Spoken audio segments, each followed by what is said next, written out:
mental health breakdown over there all day, knowing that I'm coming up towards the end of practicing my breathing to stay nice and calm. Hi everybody, it's been a really wonderful day today, so thanks so much for having me. There's been amazing insights shared all day, from nutrition through to connection, through to what Josh touched on, where his mind went quiet and he had that moment of reflection. And for me, a lot of those things play into yoga and what I'm hopefully going to share with you in the next 8.5 minutes.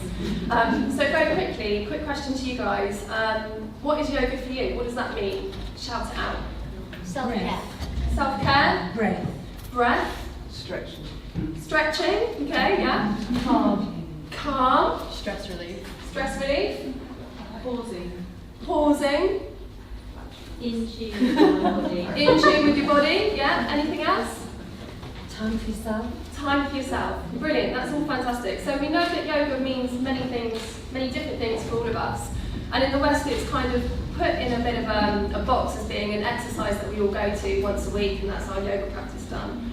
But it's much more than just physical movement, it's all the other things that go with it, what you've all touched on. Having the breath, having the moment, having the time for yourself, basically helps us create self-efficacy. We get a chance to create windows of tolerance, and we get a chance to revisit ourselves each week, maybe through the same movements or through a similar practice or just being on that mat. And that gives us an opportunity for reflection. It's like a yardstick that we have, that we can come back to and see how things have changed for us week by week. It provides us with practical tools that we can use to cope with mental health as well. So what we know, the World Health Organization has mentioned that stress is a global health epidemic. And although stress isn't necessarily a mental health issue in itself, we know that stress and overwhelm can often be the precursor to lots of mental health issues. So why are we all so stressed, and what does stress mean for us? For me, what I see in my work is that we're all kind of stressed because we're all a bit too busy. Our schedules are maxed out. We're trying to carve out these little pockets of you time to go and recharge, but it might be once every 3 months of that spa weekend, and actually most of us are running on empty. Stress has a huge effect on the body. It basically poisons the body. It gets huge amounts of adrenaline and cortisol built up in the big muscles, and it creates a negative feedback loop back into the brain that keeps releasing adrenaline and cortisol into the body until we do something to relieve it. Now, when those hormones are charging around the body, it has an effect of making us feel more anxious, depressed, and all the other mental health problems that we've been talking about today have a kind of a budded sort of feeding ground, a nesting ground for them to proliferate. So how can we get rid of adrenaline and cortisol from the body? And we can do that through some really simple movement and exercise. Movement, I think, is key. It's something that hasn't really been touched on today in our discussions. And we know actually that inactivity plays a massive role in, if we don't do much activity, we know it has a huge effect on physical health. But my big concern is, are we really looking at the effect of inactivity on mental health? And I think that we should be. In the last sort of 5-6 years alone, there's been numerous studies on this. There was a brilliant study that showed that 20 minutes fast, kind of medium impact activity with children and people with ADHD helped reduce those symptoms of ADHD dramatically. Another one with anxiety, again an aerobic exercise was used for children and people with anxiety, and it showed really interestingly that getting their heart rate up, but in a safe environment where they could make a joyful, playful connection with the activity they were doing, gave them a chance to experience fast heart rate, which they were getting from their anxiety, but in a fun environment. So it was flipping how they were feeling about it, and it had an effect of lessening the amount of times they were suffering from anxiety and making those not only more infrequent but less strong. They were just diluted. With depression and PTSD, movement is also phenomenal. Studies have shown that it has to be regular and consistent movement and practice. Shows that people that were in these studies with PTSD, they were no longer showing the symptoms of PTSD to such an extent that the diagnosis was now no longer valid. This is really powerful stuff. So if we can all get moving, move the cortisol and adrenaline out of our body, and have a chance for other brain chemicals to be released, such as endorphins, which give us the high after our exercise, and I can never remember the acronym of this, brain-derived trophic factor, which actually increase the rebuild of neurons in the hippocampus. We're actually creating an environment to help promote well-being and health. So my challenge for all of us today is, are we all moving enough? Can we role model that with the young people we're working with or our own children? Can we get them out in nature?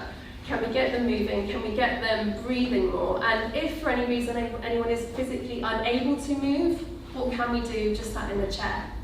So I'm just going to offer you a quick little go at moving to finish off our day. We've all been sat here really thinking in our thoughts. So let's get back into our body, because I think we often think too much and we're trying to find these moments where we're not thinking, when we're just being, okay? So the first activity I'm going to get you all to do is put both feet on the floor and as fast as you can.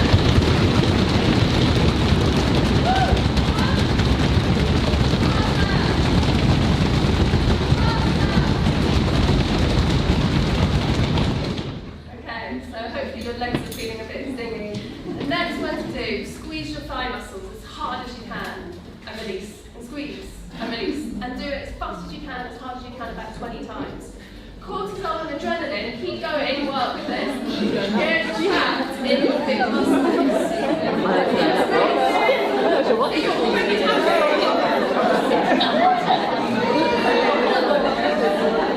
5, 4, 3, 2, big squeeze at the end, 1. So you're already laughing, yeah? So the cortisol and adrenaline get stuck in our big muscles because it's designed to help us flight or flee. So if we can get rid of that from the body, we're going to make ourselves feel happy.